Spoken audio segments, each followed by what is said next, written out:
fucking awesome. Come on, it's gonna be fucking awesome. You know the words. It's gonna be fucking awesome. That's it, see. It's gonna be fucking awesome. Yeah! Conspiracy. Today I'm here to talk about conspiracy. Is it a conspiracy? I ask you, my Geek Culture brothers, my fellow Coolest Geeks Alive. Hello, I join you today, Jesse Blaze Snyder, Coolest Geek Alive, here to tell it like it is, because you know it's amazing, and it's been hard to kind of talk to my father even about some of these subjects that I'm going to talk to you about today, because like, man, I have been paying attention. I'm getting older now. I don't know if I'm 41 or 42, one of those. And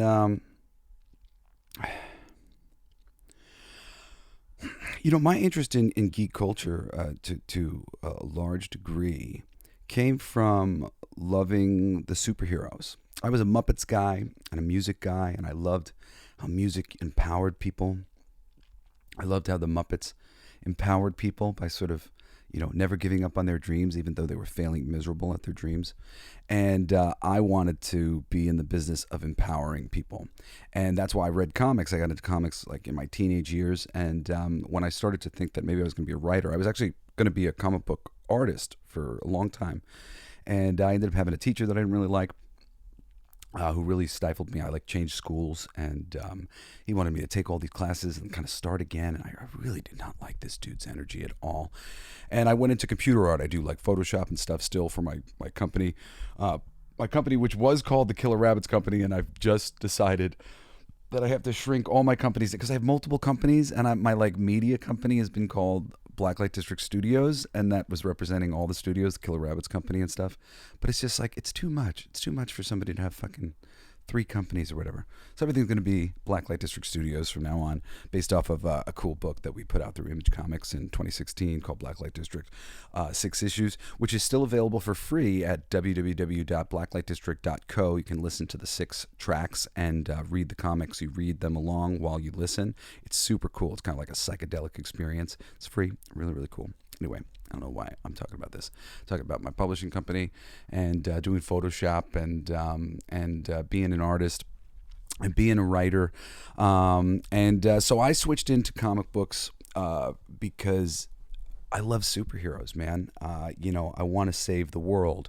I like the idea that there are people out there trying to do something about the things, and there are exaggerated scenarios that they're in, that they're able to just punch somebody in the face and solve it. And I know, and I think most people intellectually know when they're reading a comic book or a fantasy story, that life isn't so simple and we don't just punch our problems in the face.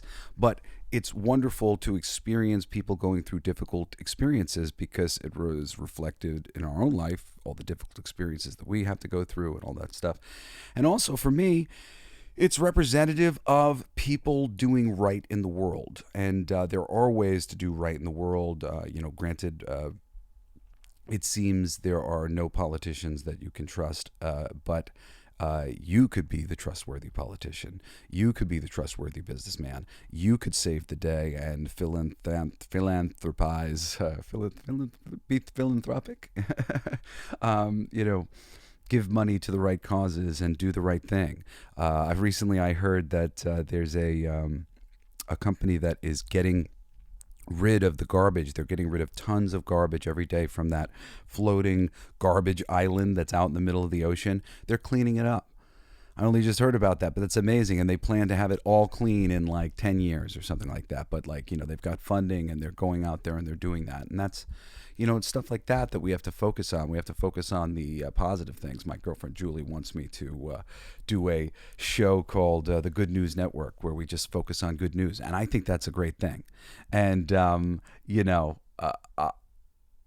some degree, when you're focusing on something like this, like a conspiracy, we're going to talk about a conspiracy today, it's like you're just bringing about the negative or whatever. But I think it's important when you're in something, and we are definitely in it with this geek culture world that we've come into, You have to understand what it is that you're really in. And I think it really comes down to a lot of this political stuff. And like I said, or I'm trying to say by telling you all this, is like so much of my alignment to this material and my alignment as a musician, which I really view as a communication tool. I like to communicate to people that they're good enough and that they can do it, and and just help give them vessels to go through suffering. And I really believe that music is a healing tool and stories are a healing tool.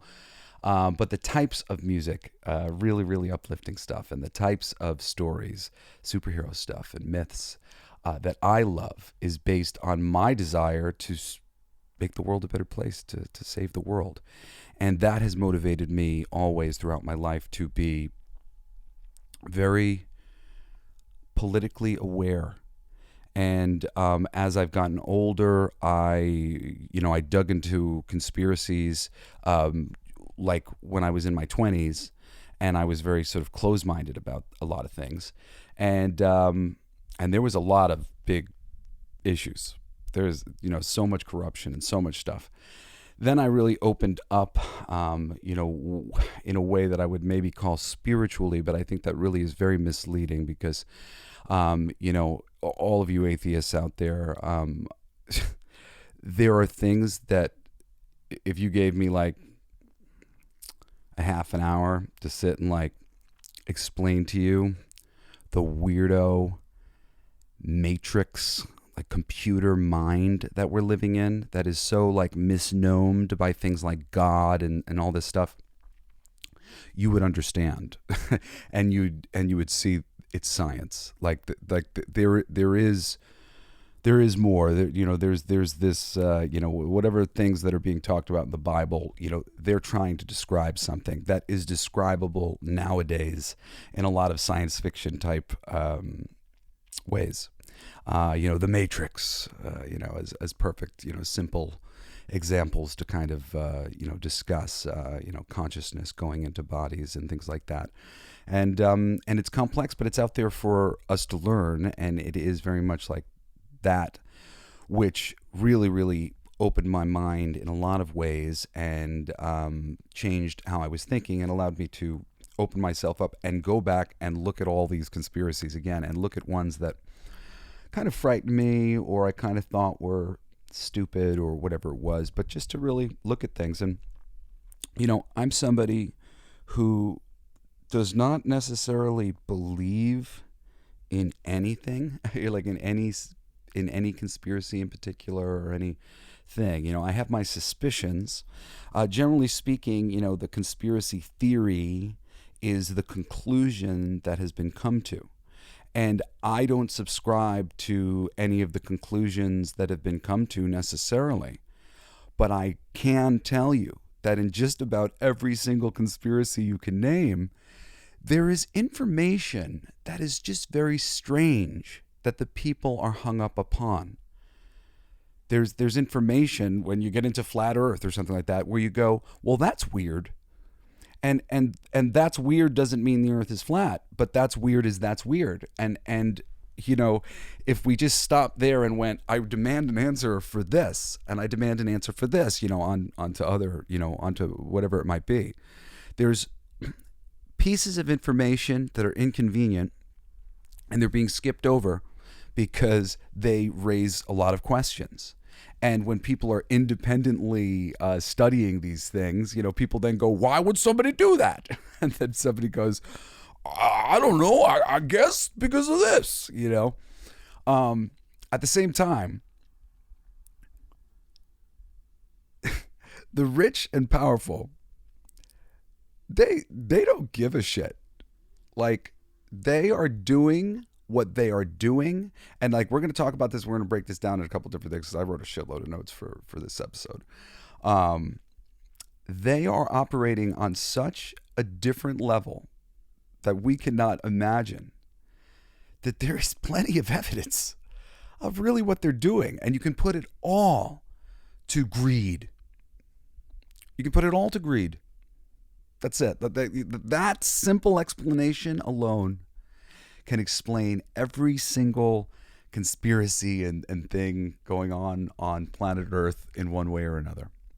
I think there's plenty of evidence that there's a lot more to it than just that, and ancient sorts of things on planet Earth that we're not privy to.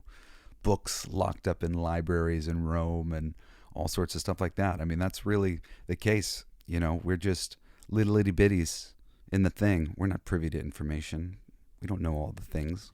There are secret societies on planet Earth. There are many, many, many. And they don't know what they do. How does a secret society fully know what it does? The people below of the secret society, they don't know what the people at the tippy top of the secret society are doing. This thing does this thing and that thing does that thing, and nobody knows the thing. There was an amazing, you can find some really, really cool, if you ever want to get into like cryptozoology and things like that. And because I'm into that kind of stuff, I found my way to this great military channel, and I forget what it's called because I was watching it a long time ago, and not it, but it had some amazing like different like ghost stories or whatever else. And one of these stories was about them. Should I just tell you the whole thing? Well, yeah, okay. It was about this giant man that they found in a cave in somewhere in the Middle East, and basically like a platoon had been sent there, and he got like messed up. Not the platoon got messed up. They didn't hear from them, and they sent in a platoon to get them. And you get the story through 3 different people. Through the people who were on the mission, and then they handed it off to people who were the transport, and then there was a story from the guy who looked at the body or whatever it was. And that's like the kind of thing that happens in this whole world. It's like everything's compartmentalized. It's just a story from this person, a story from this person, or a story from this person. And, hey, I'm taking it at face value that this is a story, and it does so happen that this 3 sort of pronged thing of like, it being passed around does fit with everything else. I have to take it with a grain of salt.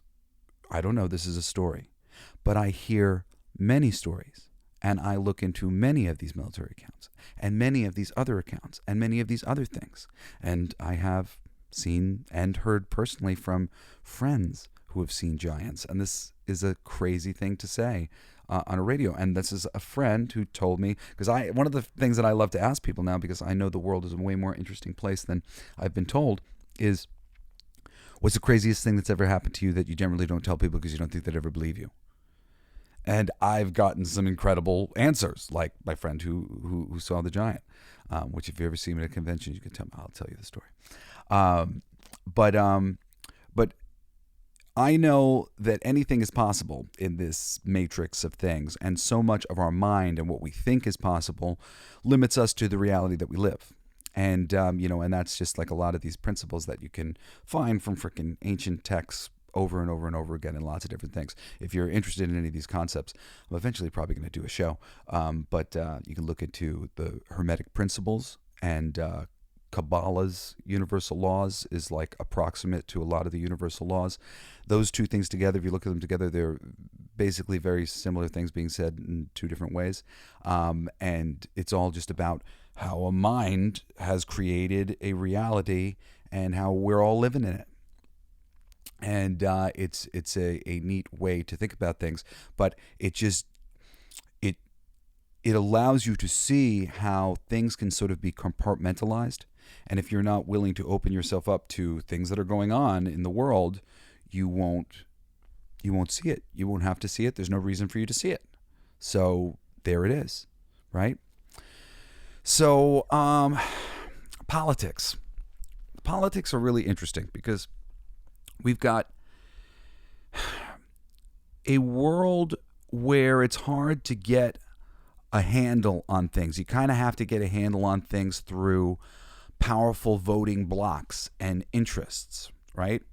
And, instead of the majority, you go out, you end up focusing on people who have a problem and have put together a committee, or who have a interest like Jesus or whatever it might be, because those powerful groups can affect who people are voting for politically.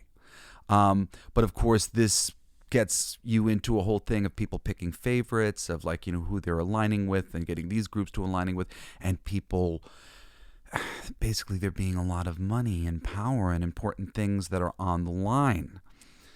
And when money gets into things, like, let me explain something to you about money. I'm Jesse Blaze Snyder. I'm the son of D. Snyder. People have always thought, oh man, they've got money. Okay. Rock stars, even the biggest rock stars, they don't have money. They have more money than you, probably. My father has ebbed and flowed, in particular. Most of my upbringing, we were broke. We were rich when I was a kid before I had any sort of appreciation of it, and then broke in the blink of an eye for many, many years until I was 18 or 17 or something like that. And things have ebbed and flowed, and they ebb and flow generally for most people who are rich in your eyes. Most of us don't know the people who are really rich on planet Earth, and their wealth dwarfs our wealth to such a degree, it's a bit unfathomable. And it's only gotten larger and larger, the gap between this money at the top and the money down here. And we're all fighting over scraps and fighting each other. And these people have so much money that they are elegantly controlling everything in the frickin' world. So, types of wealth. There's rich people, and then there's mega rich people. And the mega rich people are the ones who have everything at stake and are controlling everything that we're dealing with in the world. And how little actually gets done in politics makes it so that small things are enough to keep us peasants generally happy. Oh, look, some progress finally. Meanwhile, there's always so much corporate progress. There's always so much movement in the world of finance and everywhere else. But when it comes to things that people like you and I need, there is very little progress ever made. So the littlest bits of progress we end up making such a big deal over. And most of the time, it's a littlest bit of a promise of progress that never actually comes, that's never actually fulfilled. And and this is both sides here. Both sides, Republicans, Democrats, they're all corruptible, and they've all been corruptible throughout the years, and they all remain corruptible to this day. It's just constantly you vote for somebody and you hope that they stay true to who they are. But it's really big money. If somebody came to you tomorrow and said, what's it going to take to get your vote on this such and such thing? Because for them, it's $1 trillion industry. These are the types of conversations that people have at the tippy top of our reality here. Yeah. And this is why, bill after bill after bill is passed. That's purely in the interest of the super rich and powerful. Now, I want to talk about the Democratic Party in particular, their tactics. I'll get into my personal political history in a second. With the Democratic Party, because I've certainly, even though I've always tried to remain a centrist, I've definitely voted Democrat most of my life.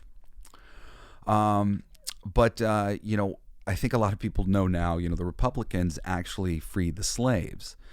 The Democrats had a major shift somewhere shortly after that I would wager was because of the fact that they had just suffered a major loss by being racists. So now their party became the party of the underdogs, the poor and the recently immigrated, conveniently often the uneducated, who aren't paying attention to politics and what these people are doing. Promises that they can make in small things. Again, small things. Not much is done, but a small thing gets done for a small group who helps to vote another group into power. I have to say, I really have come to believe part of why the Democrats love immigrants so much is because the immigrants haven't had enough time to learn to distrust the politics who are promising them things, unfortunately. And again, I say this as somebody who's voted Democrat for most of my life, despised the majority of all Republican candidates. People just outright, I mean, I don't anymore, but I did. Like, I grew up thinking that, kind of just immediately assuming, sort of harm from Republicans. So if you're out there and that's just know that, like, I was with you. But this system and all this stuff, it's just so much more complex than we know until we really start digging into so many books. And it's contrarians. You listen to the people who are saying something other than the mainstream opinion that's been verified by everybody. Get the people who are, going, speaking out, breaking their NDAs and shit. I mean, those are the people we need to hear from. And if you hear it from enough of those people, you can get a consensus. I said, and I mean it, that I haven't necessarily solidified my feelings about any conspiracy thing in particular. There's a ton of them that I'm like 99%, 99% this, could be something else, but 99% this. And there's plenty of things that I just see as framework where I go, well, definitely these things are clear and present, and they seem to paint a picture of this. You never know what it is. How am I supposed to know? You can't know. All you can do is educate yourself from as many different sources, as many different places as possible, and and sort of correlate that information. I say it's a lot like reading Shakespeare. When you read Shakespeare, I say you don't sit there and worry about every little piece of information that you don't exactly understand, and you try to get the gist of everything, and then you get the gist of more things, and the gist of more things, and the more things, and the more things, and over time everything coalesces, and and you go where your passions bring you. If there's something that's said and you don't understand it, and you're like, oh, I really want to know that. Well, fuck yeah, go and research that, get into it. But like, you don't have to make it this stop and go thing. You just kind of get through it and get the gist, and and go over it again if you have to, or go over it again from another source, which is like what I like to do. I'm like, all right, cool. I went through that one. I'm going to go through that next one, and it's really allowed me to amass a massive amount of information. If you're somebody like me and you have ADHD, it could be really boring to sit through so many books. I mean, like, I don't read entire books a lot of times. I read the parts of it that I want to understand. I don't need the introduction. I like if it's been recommended to me a couple different ways from a couple sources that I trust, I don't need to know his whole story. I just need to know, what is he talking about? I'll go straight to all the chapters of all the things that I want. And if I'm like loving the dude's thing or whatever, maybe I'll go back, I'll read the whole book. But like, get the information and keep collecting information, because it's really the averages, of all that information together that start to paint a picture and start to really teach you something from all the stuff. One person's life experience won't teach you everything. It'll kind of just lock you into doing things like they did. But if you get a number of people's information, you can kind of see where the holes are and what the structure of the universe is. And I mean, that's what I would recommend to all of you out there. So let's see, what else do I have written here? Now their party becomes the party of the underdogs. Yeah, so the Democratic Party did, a switch, and like I said, I think they've been really kind of using immigrants to a degree. I said, what does a recently emancipated Spanish-speaking poor immigrant know about Hillary Clinton's very long history of questionable and untrustworthy type behavior? Nothing. And I think the Democratic Party loves that. And again, I'm sorry, like, if you Hillary's your girl or something, but like, dude, she's done some really weird things, man. Really weird things. Destroyed her phone with a hammer. Like, whoa. It's like the stuff that criminals do when they're coming in, they're gonna get the drugs. like that's when you do that. Like at that, like for whatever good she's done, it's that point in time where you just sort of bow out and you become a supportive face for other people, and you try to keep your nose clean and do the right thing. But shady thing, like we other people don't forget these things, and then it makes people question the whole Democratic Party, which they should, because things like this, criminal behavior like this, is happening all the time. Nancy Pelosi's criminal behavior has recently come to light, insider trading, and they're all up to things like this, and it's been very obvious for a long time, but they have not been held accountable. These people are not held accountable. There are just so many loopholes, and even when they're held accountable, they're not sentenced to they're house arrested and asked to pay fines that they can easily pay because of the mega sums of money that they have, and they don't answer to authority the way we answer to authority. It's just a whole different world that they're living in. Now, personally, I've talked about my personal history before. I was a social justice warrior in high school, and I guess probably middle school too. I mean, just like as soon as I started like hearing what we were doing, like around the world, like so many different things, I was just like appalled. I was appalled by America, appalled by like what we had done, and I love America. Like, so, like, don't get me wrong, but I was appalled by what we were doing in the name of all the things that I believed in about America, which I thought we were like the good guys. I'm a Captain America guy, I'm like, yeah, like there's the right thing. But I was nomad during that time. I was like, man, Captain America would not approve. Captain America would not approve this, not approve this, not approve this. As I started to get older in my mid 20s, into like my early 30s, I guess, there like really started to become like sort of a hopeful thing where it seemed like people like me were kind of getting the reins of things, and we were interested in making the world a better place. And these people that led the wave were quickly sort of usurped by those playing sort of a safer game of waiting until the water was right. And they went, oh, so all I have to do for you to know that I'm a great person is to expound these sorts of political beliefs or these sorts of virtues. And they started pushing for all the things that I'd been pushing for my whole life. Just like automatically, it became very popular to do it. It was like Starbucks. Everybody wanted to be a social justice warrior and go out there and like change the world. And I was like, oh, this is awesome. But then very quickly I realized that it was like a lot of it was for show. And that people were like, it was like a brownie points kind of thing. And people were like, it was like everybody was like posturing to like prove their virtue. And as soon as that happened, I went, all right, I'm not doing this. I'm not playing this game. And I bowed out of the reindeer games. And then I watched as it got very ugly and very radicalized. What started as sort of like a game of leapfrog of like who can be most virtuous in this direction and another thing. And I think this is sexist. And how about this? And what about that? And hashtag this and hashtag that. Like, so it started getting, and because people were using it for brownie points in business, in their careers, in the entertainment business especially, and in politics, it was really amazing. Because I'm in comics and geek culture, we got sucked into this thing.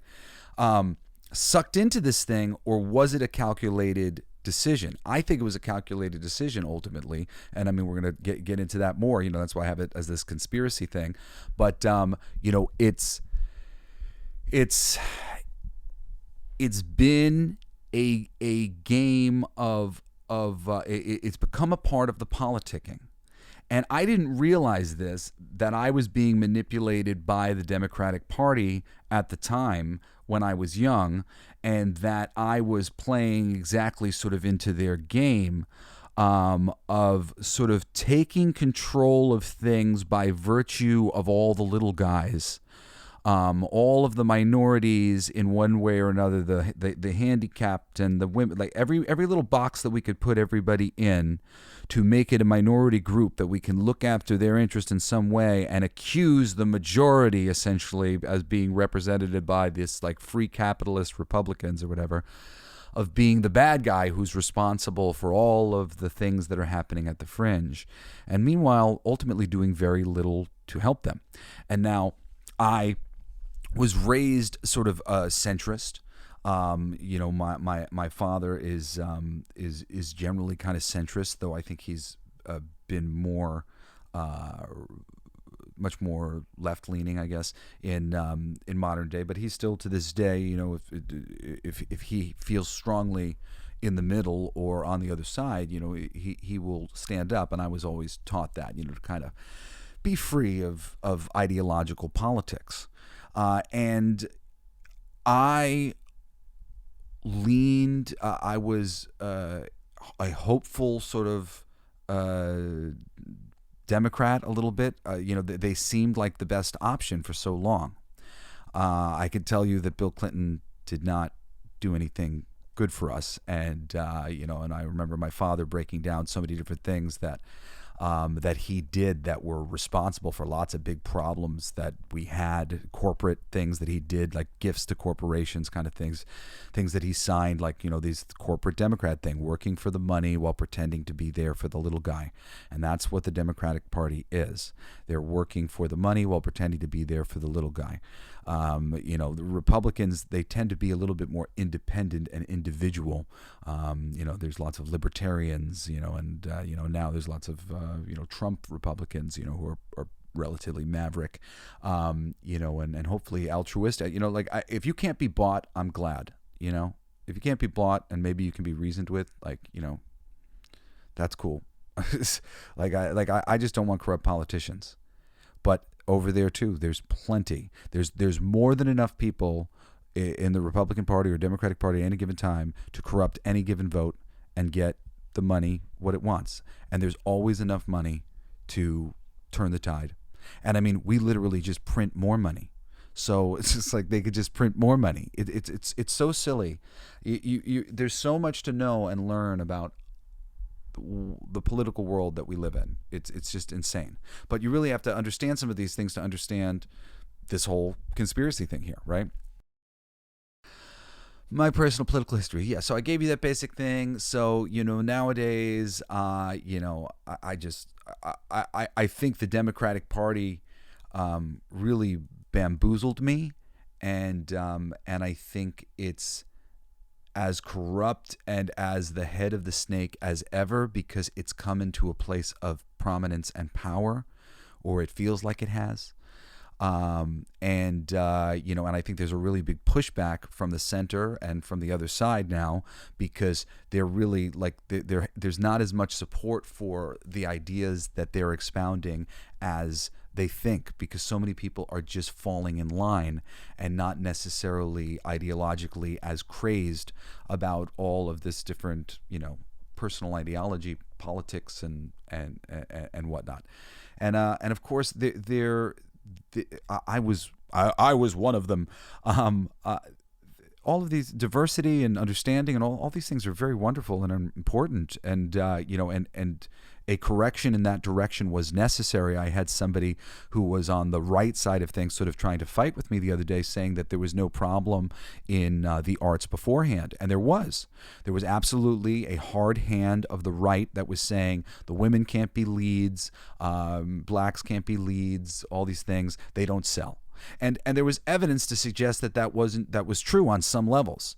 But people like me knew that wasn't really true, and that Black Panther would be hugely successful because Black Panther was just a great fucking character. It didn't matter that he was black, and or that they could have done a Black Widow movie and it would have been very successful if they had gone on with that, and that making some of those toys was okay. That some of those toys would sell. But also, I've seen many female toys sit on the shelf. I have.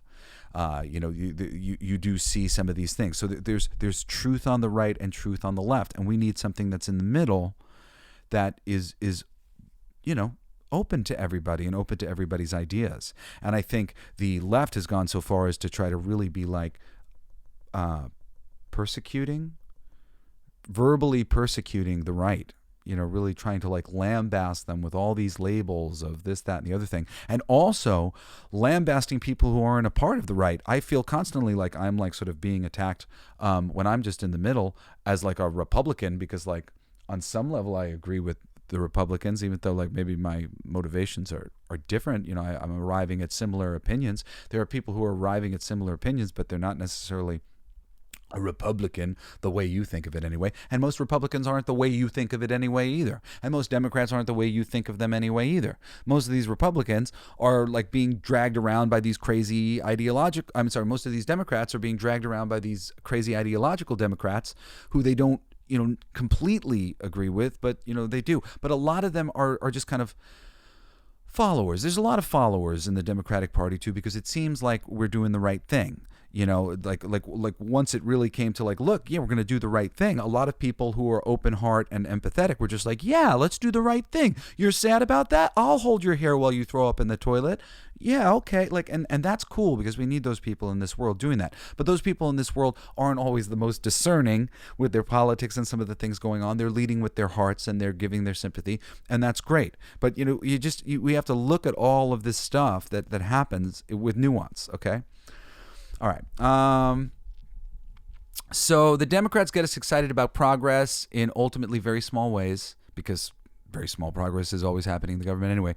Obama's run as president was much the same as George Bush's Jr.'s had been. I was so excited. I voted for Obama. I cried when he won. Change in the world. I was really so happy about it. Moved, blah, blah, blah. And, we were promised change, and we didn't get any. I'm ashamed to say that the most actual long-term positive change I've witnessed were two things I was so happy about during Mr. seemingly dunderheaded Trump's presidency of all presidencies, where he lowered the price of insulin and a few other important life-saving drugs, and we weren't at war for the first time I could remember.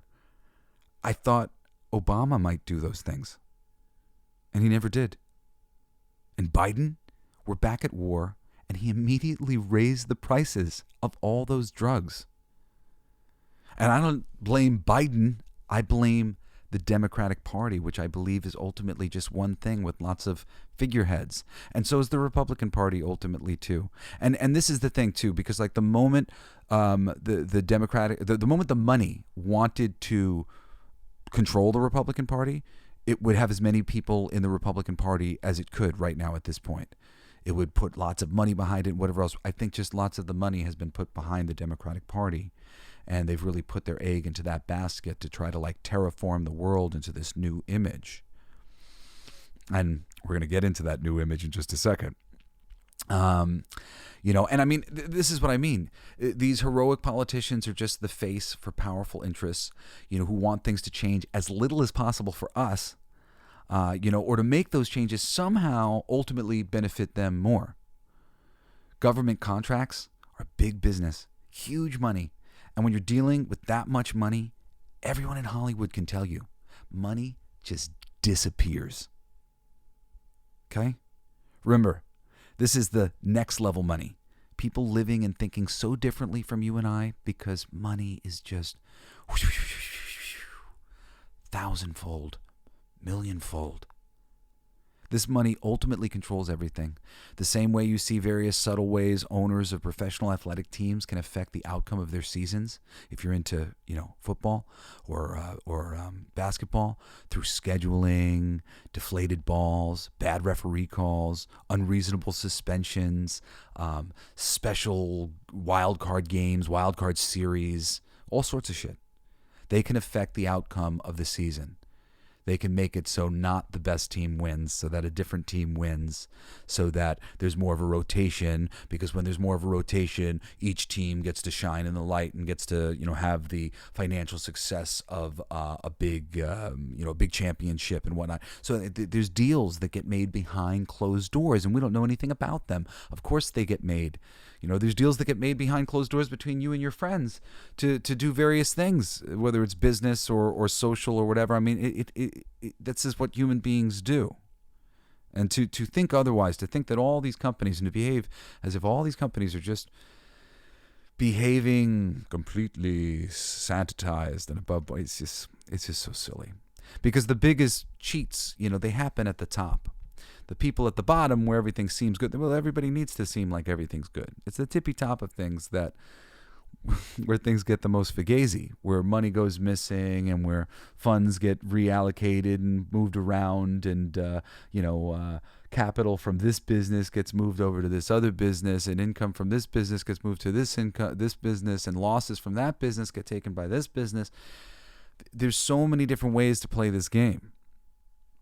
It's another thing that Trump talked about that he got lambasted for. But again, I prefer the honesty over the, the lies, and, just of like doing all the same tax things that every other person under the sun is doing when they have this big money. It's crazy. And who ends up ultimately paying, the cost of everything, the taxes? It's us. It's the little guy. I mean, at the same time, the richer people do end up paying some tax here or there, and plenty, because they have so much money. It ends up dwarfing a lot of the tax money that we can afford to pay because it's gotten so big.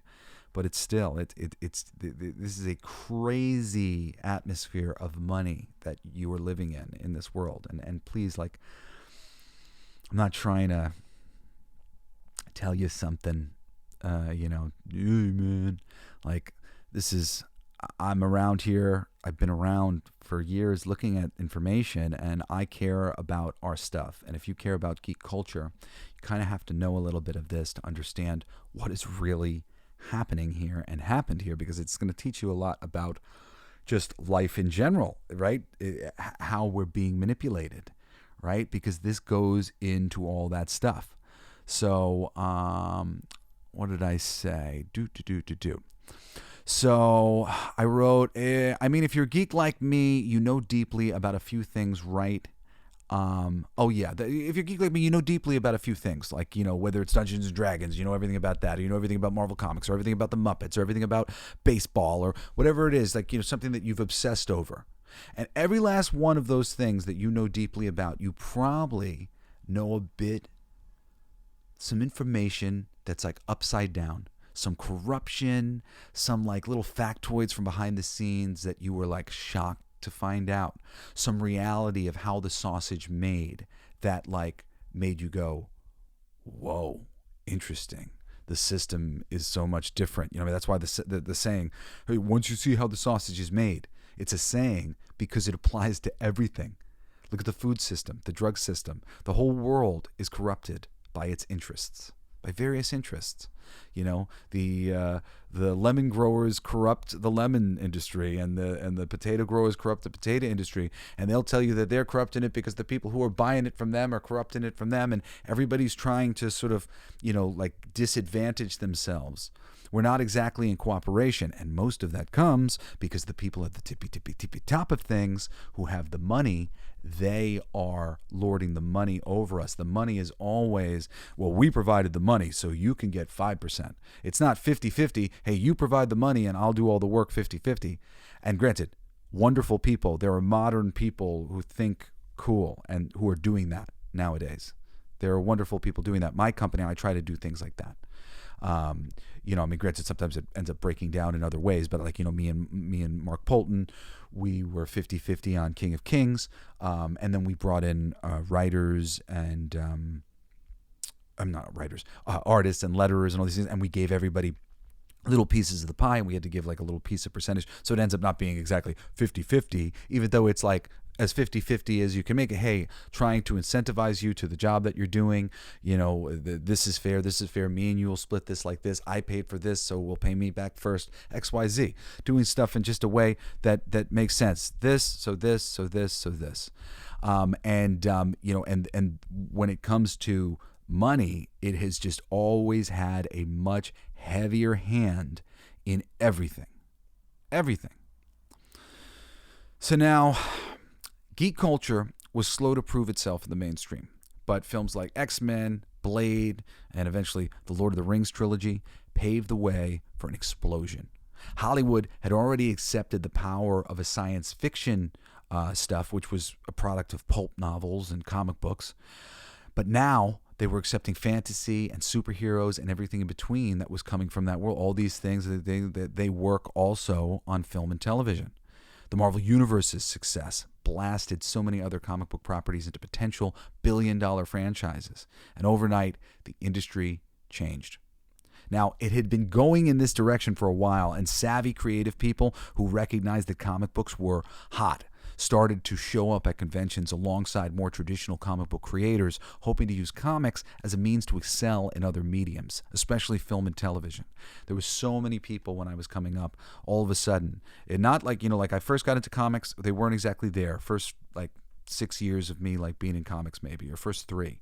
And then all of a sudden I started to know that there were a lot of people who just had a couple television writing credits or some independent film or whatever it was.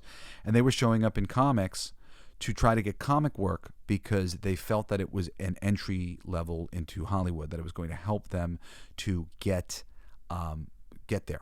And it's funny, I say this, most people think that comic books aren't good, and they don't read them. They think they're for kids, they're picture books, whatever. These people, they think they're slumming it in comics. Like they had their eye on something like, more mainstream, credible. Sorry, I'm just trying to catch up with what I've written here because I have a bunch of notes, but I also want to chime in and add more to my notes. So most of these people figured it'd be easy, and editors would be so impressed with their low totem pole Hollywood stature that they would get work. And guess what? It worked. It did. I often wondered if I got some of my work with the shitty shine of Hollywood people that, with the shitty shine of Hollywood that people thought that I had on me from being related to a rock star. Of course, I'm from New York. I only moved to Hollywood in my late 20s. I thought at the time for necessity to feed my growing family. But I'm a New Yorker, very proud of being a New Yorker. And but yeah, I thought too every now and then. I mean, like the stupidness of the book that I wrote for Dead Romeo for DC Comics just totally seemed to be like Rockstar's son writes vampire romance for DC Comics. Like, I think they liked the freaking sound of that, which was just like such a showy thing. I hated actually getting the job, but I wanted the job. I wanted to work at DC Comics, so I did everything I could to try to make it something awesome. And I've talked about it at length in other episodes, but I just ended up having to pull it apart for them editorially. Like, they kept asking me to change it in all these different ways that really by the time it came out, I had lost all sight of really like what it was, like what I had and what I now had because of everything that was removed from it. And it's not one of my favorite works, but I really tried there to do something despite this like really superficial thing that they were trying to achieve there. And there was a lot of this hiring. Like, at a certain point, Nick Simmons, Gene Simmons' son, got hired to draw a comic for a company, and then he got accused of plagiarism, which was kind of hard to deny if you go and you look at the back and forth between some of his stuff and the stuff he was doing, which was a bummer. And I felt that like shit like that reflected so badly on me because everybody just wanted to tell people that I was Dee Snider's son. I was just like, shut up! I'm a comic book writer. You're gonna make people disrespect me, and they're gonna think that I'm like some like stupid Hollywood guy who's not in this because I love comics. Like, I'm a comic book guy. Like, please stop. You shush. Comic book guy. Tell them that I worked at Planet Comics for many, many years. Tell them things like that. Tell them my credibility, that I'm a toy guy, all this other stuff. Because the credibility that was coming into the industry during this time was very much lacking. Okay? Very much lacking. I was there. It was lacking. We've got people thinking that comics suck. We've got the totem pole. Okay. Anyway, Hollywood started to take over comics. As you could see if you've been attending the San Diego Comic-Con, you saw the takeover of Hollywood of San Diego. That was like one of the biggest signs of like the changeover that took place. And also indie comics babes with colored hair also started to take over comics. These girls who didn't really like mainstream comics, and I'm sorry, but comic book writers are simps mostly. I'm a little bit of a simp sometimes. And they just loved hanging out with these cool people. Some of them were lesbians or just, something interesting on the spectrum, interested in interesting books and interesting ideas, and not super into superhero comic books or anything like that. But they too seem to like the medium of comics. And I know these people. I've hung out with them myself. I've been at Barstool over from so many of these relationships as they were budding. Now they reign in the industry. So many of the very strongly liberal voices. But, I was there as these relationships were growing and people were being encouraged to take on a life of their own on social media and to be outspoken in all these ways. I started out as a journalist in comics myself at The Pulse, which was a sister website to The Beat, which still exists. The Pulse doesn't exist anymore. But I've known Heidi McDonald for at least 20 years, more than that. We're friends. I'm friends with all of these people generally. I know half of the mainstream comics industry, and just everybody else by proxy, and I think everybody definitely got roped into kind of a popular clique, and I'm not a clique person. So when that happened, I just kind of moved aside because I don't do groupthink, and I don't do the the clicking, look at the click and that click and that click. And you see what happens with these clicks. I mean, they've been cannibalizing themselves on social media. Comicsgate's cannibalizing itself on social media. The non-Comicsgate people cannibalizing itself on social media, canceling each other, being dicks to each other. I mean, this is just what happens when you make cliques and groups. And I don't like organized anything. That's always been my thing, which was so funny because I thought so many of these progressive liberals like myself, they didn't like organized anything either. That's what we used to talk about. We hated organized religion and all these things, because it was just like the way that they were being used was really wrong. And and nowadays I think a lot of organized religion has gotten better, or at least gotten better at concealing their heavy hands, because there's been so much heavy-handedness throughout time, and now the little guys think that they're doing the right thing by giving the heavy hand back, but that's never the right thing. The right thing is to overcome and be peaceful and show pay it forward the right way and to move us to really progress. And I think we're all ready to progress forward, and we're being held back by a small group of damaged people who are hurt by society and so many things that have gone on in this world. And it's terrible, and I feel for them. I really do. But I'd rather see them be encouraged to get up and find their inner power and do things, instead of reconciling themselves to being less in some way or another, and making a whole life around being less. Because I don't believe anybody's less. I believe we all have something wonderful and special to offer. We just have to find what that is and turn to our love and turn away from our sorrows.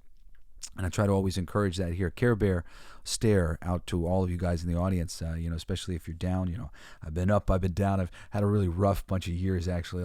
Plenty of times I've done this show where I've been really going through some stuff, really finally kind of coming out of it, and it feels wonderful. But it's difficult sometimes here on planet Earth, and I'm with you, and I love you, and thank you for listening to my show and hanging out with me. So let me go, because I gotta get. I have so much more here. I mean, maybe I have to turn this into like a 2-part episode, because I'm just this is just the tip of the iceberg here. Let's see. So, Anyway, Hollywood took over, boop, boop, boop, boop, boop. Now, all of this in mind, there's clearly a political desire to manipulate and separate us and keep us fighting with very intense cultural politics from both sides. Right? Can we agree? Right? I think we can agree on that. Was the fully realized popularization of geek culture properties used to fight this battle on the next level? Survey says, abso-fucking-lutely. And you know it, because nothing has been spared. America being completely torn apart in Superman, the American way. In Captain America, he's made an agent of Hydra. So many different things that they've done with Captain America lately that were fucking lame. And police and the army taken to task by the Punisher in sort of weird ways. And again, it's not like appropriately addressing real problems, in a delicate way, but like very ham-fistedly chastising, seemingly, the police force and the army in a lot of ways, because of the open way and non-specifics in which they did all the different things that they did to the Punisher. It was very clear that they were trying to wag a finger. It's very clear that they were trying to wag a finger at America, the idea of American patriotism. The police not wanting us to support the people who are supposed to be watching out for us. Granted, I'm absolutely in support of police reform. All the that's always one of prison reform, the reform. Ways that we do things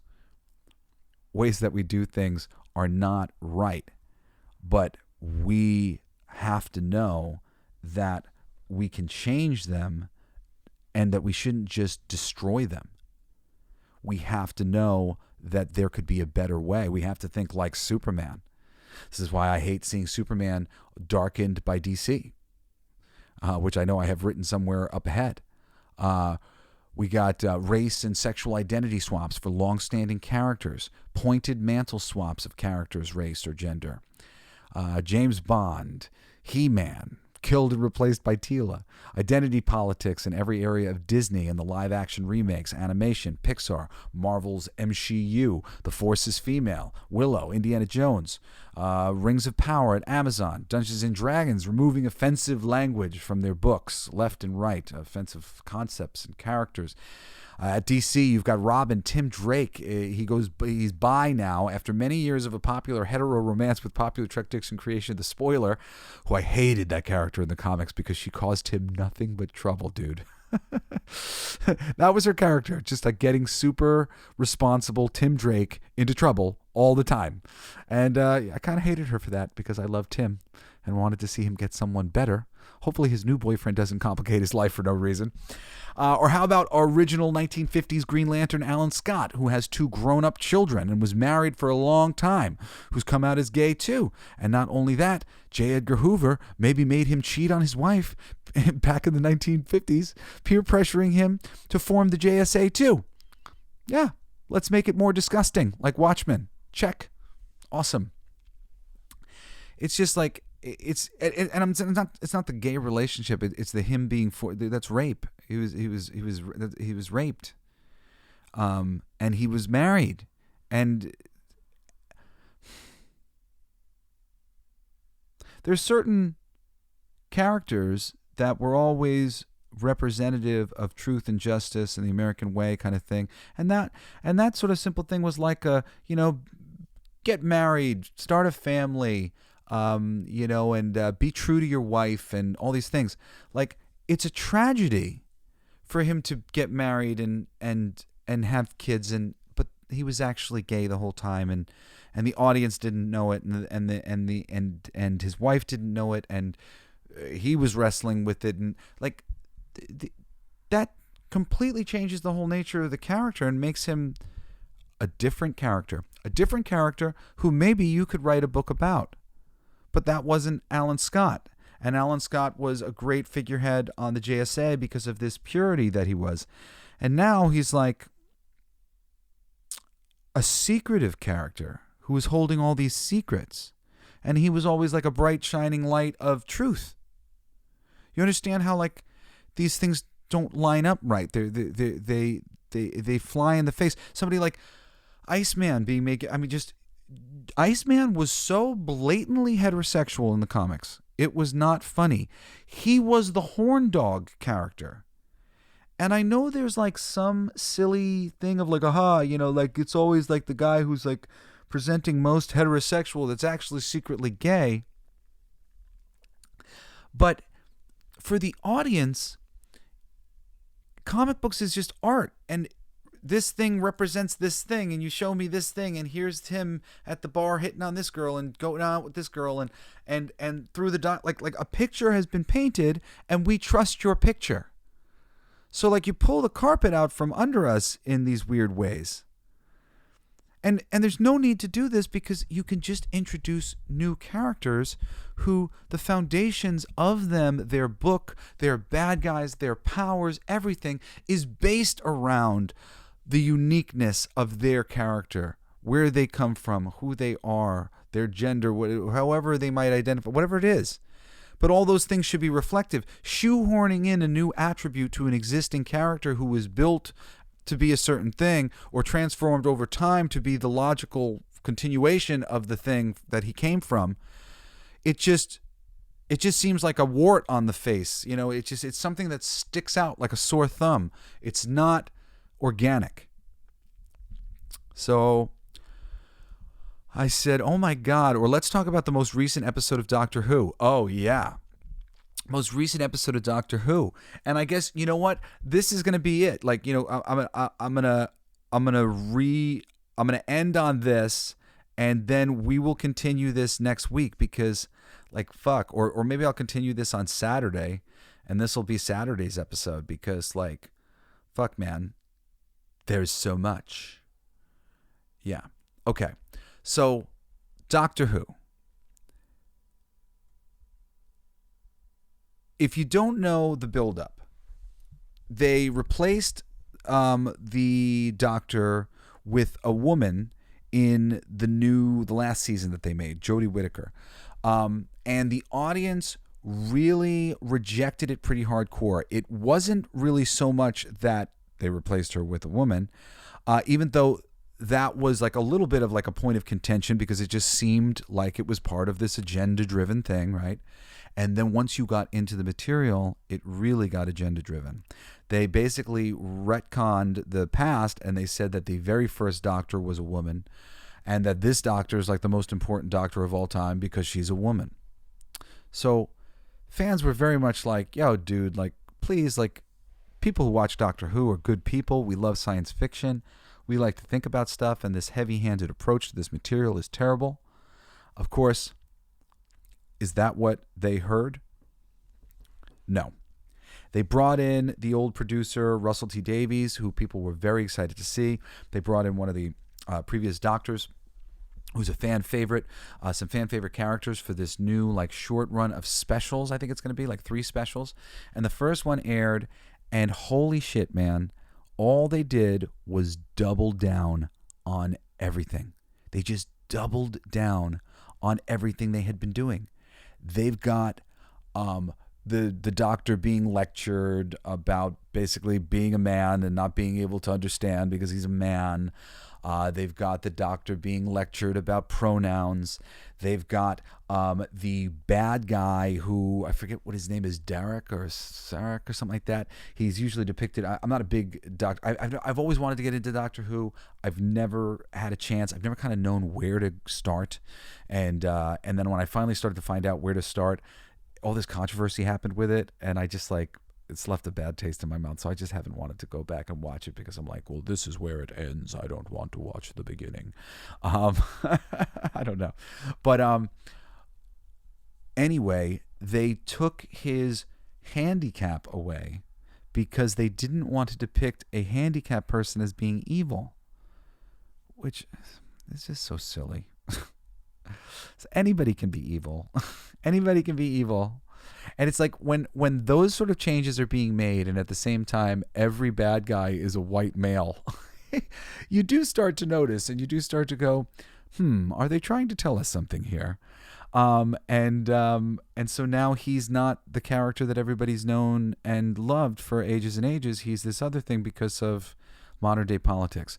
And the whole point of the whole thing is basically Doctor Who's best friend or love interest, I forget what her name is, but she had like died, I think, in the original series, and she died with this massive power that she couldn't control. Well, they retconned, they gave her the power back. Turns out she could control it. She's not dead. Now she's more powerful, like the most powerful Doctor ever, with this like power she's wielding.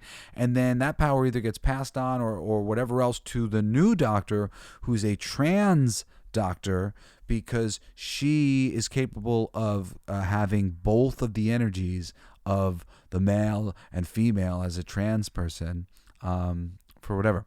Okay. Anyway, this is pretty funny. It's just really funny on a lot of levels. Just because this is true, but it's also misrepresenting the truth.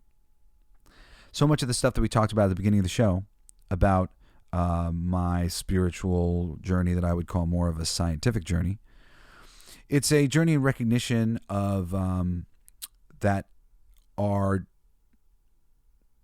goal, I guess, here on planet Earth, to some degree, is to balance the energies within us. And there are only two energies on planet Earth, masculine and feminine. And everybody has access to both. Men, women, trans people, everybody. That's the point that everybody's missing, and it's something that you can read about in the principles of gender in Hermeticism or law of gender in universal laws. There's two energies, and everybody has them in different measures. Some people are very masculine. I tend to like really kind of masculine women, really tough women. That doesn't mean they have no femininity. I like them to have some femininity. But I like my balance of strength to be really strong because I tend to feel that I'm very feminine. I have a lot of feminine energy, and I have strength and masculine energy as well, but I tend to be a little bit heavy in the feminine side. So I like to get women who are a little extra masculine. Now, as I finally I told you I've been breaking through a little bit of some of the tougher spiritual experiences I guess I've been going through. I've been getting to a point of a more balanced masculine and feminine, very much what's being represented here on Doctor Who as the ideal thing is this trans person. Yes, the ideal thing is a balanced masculine and feminine, but it does not have to come in the form of a trans person. Not that there's anything wrong with being a trans person, but it's not just this one thing. Anyway, there's just a lot of weird ideology and heavy-handedness going on here, and the fans are freaking out. I mean, just all across YouTube, every channel. I mean, that's where I do a lot of my entertainment listening and whatnot, and just everybody's just talking about the same thing. It's just a spit in the face of the fandom. The fandom told them that they didn't really like what they were doing previously, and they came back with some of their biggest creators and their biggest people and just doubled down on everything that was already being done.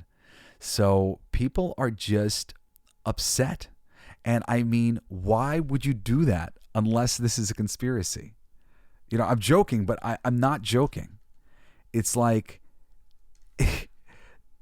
it's just, all I know is I watch plenty of shows and films, and this ideology does not seem to be bizarrely forced into everything else as it is across all of geek culture. They were going to replace Blade with his daughter. The next Tomb Raider right now, currently, is going to be Phoebe Waller-Bridge from Indy 5. If there was any logic at all here, after Indy 5 bombed, they'd have gone with someone else, not announced the role that Angelina Jolie made famous is now going to be played by Phoebe Waller-Bridge. I mean, clearly, something happened, and it happened all at once. Bob Iger has a part to play, but clearly WB with The Darkening of Superman and the world of the DCU, that stupid Velma show, and plenty of other examples of a tone-deaf adherence to an ideological viewpoint at the expense of the majority of your audience. I think that all of this proves that it is indeed a conspiracy that I think is falling apart right now as we speak. But this push with Doctor Who, the push for, there were so many things. They edited out a kiss between Captain Marvel and, or was it a kiss, or was it just a line of dialogue between Captain Marvel and Valkyrie in a suit, that they had a relationship or something like that. They edited it out because they got scared. So clearly this thing's falling apart, but still things are being pushed, and they're pushing these buttons when things are clearly not working, but they won't give it up. Why? Because there is a concerted push from the top for this thing. And for me, at the end of the day, that's a conspiracy. Honestly, I have a whole bunch more things that I want to talk to you about this, but it's already an hour and 8 minutes into the show, and I've been going over a little bit here or there, but I try not to go too much more than an hour. So I'm going to save this for this weekend, and I might title it a little something different, or do the continuation or whatever. But yeah, man, it's a fucking conspiracy. It's official. I've known this was basically the case. I've been seeing it, but it's just impossible to freaking deny. What is it that they exactly exactly want. Why are they doing it? I don't know. But look at the evidence. Look at this. It's just such a fucking concerted effort to move us in a specific direction. And I believe that they saw all of this geek culture fandom as something that they could use as a weapon to change the culture of America. And I'm so fucking glad it's blown up in their faces. And I'm so sad that they destroyed all the things that I love trying to do it. But hopefully we can repair the damage in the future. Anyway, I'm Jesse Blaze Snyder, your passionate geek culture commentator. I hope you will join me again next Wednesday and this Saturday for another awesome episode of the Coolest Geek Alive. I think maybe I'll continue this conversation this weekend. And I was going to maybe continue the show on right now, like cut it and then whatever. But I think I'll wait a few days and see what's going on so I can be up to date with the latest bit, because every day new evidence of this fucking conspiracy comes to light. Anyway, I love you so much. I thank you so much for listening to me. You can email me at jesseblaze@jessesnyder.com with questions, comments, concerns, anything. I look forward to hearing from you. Anyway, thank you for listening to my show, and I hope you'll join me again next time on another ass-kicking episode of the Coolest Geek Alive. You've been listening to Coolest Geek Alive with me, your host, Jesse Blaze Snyder. Don't forget to rate, comment, and subscribe for more excellent geek culture content. Thanks for listening. It's my favorite part.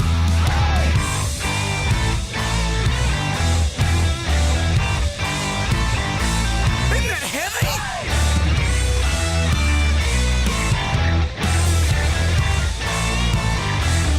I played that. It's gonna be fucking awesome. Coolest alive. It's gonna be fucking awesome. Stay with your tribe. It's gonna be fucking awesome. Revenge of the Geeks. It's gonna be fucking awesome. Week after weeks. It's gonna be fucking awesome. Laughing with you. It's gonna be fucking awesome. And crying sometimes too. It's gonna be fucking awesome. Spelling it out. It's gonna be fucking awesome. Making you shout.